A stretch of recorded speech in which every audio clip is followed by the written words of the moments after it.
Hi guys, so today I want to talk to you a little bit about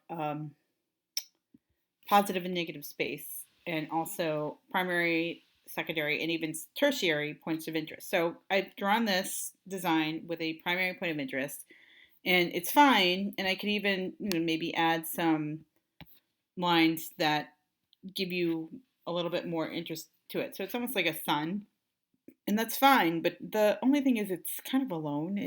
I don't really know where else to go. So if you add in a secondary point of interest, right? All of a sudden, at least now you're having that dialogue between this and this. And just for consistency's sake, I went ahead and did that. And that to me just looks so much more interesting in terms of the call, if you will, and response that's happening, the visual call and response. And because I like to, there's a tertiary point of interest. That means it's a third point of interest. And I added in some extra paths. And I think that's a really great start, and it looks pretty good. And to make it even more interesting, I think what I can do now is think about positive and negative space. So I've created that as my design. And I just find that that was so interesting how I started with a primary interest, secondary interest, and then a tertiary interest, and then started adding in positive and negative space. So it's amazing how with a few simple shapes you can create a pretty complex design pretty quickly if you're thinking about it.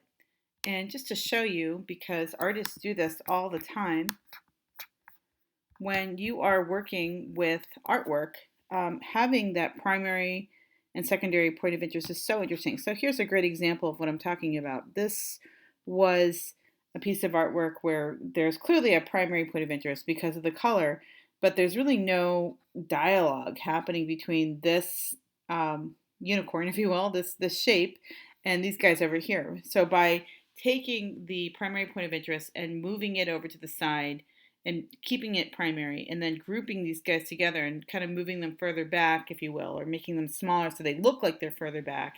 And even you can see there was some lighting added. There's just such a much more dynamic dialogue happening with the primary and the secondary point of interest than before. Artists have been doing this for a long time. Here's another good example. You might recognize this painting. This is The Scream by Edvard Munch. And even in this piece, clearly the point of interest is on this guy here. And the leading lines and even the swirls bring you all down to him. But after you're done looking at him, it's nice to have something off in the distance to look at. So you can see these people walking along what looks like some kind of bridge or footway. So primary, secondary point of interest, very, very important things to consider, and even at potentially a tertiary point of interest. So you could even argue this little blob over here could be, see, and it creates this triangular view. So him, people, and then you kind of move over to this sort of mark over here. Thus endeth the design list.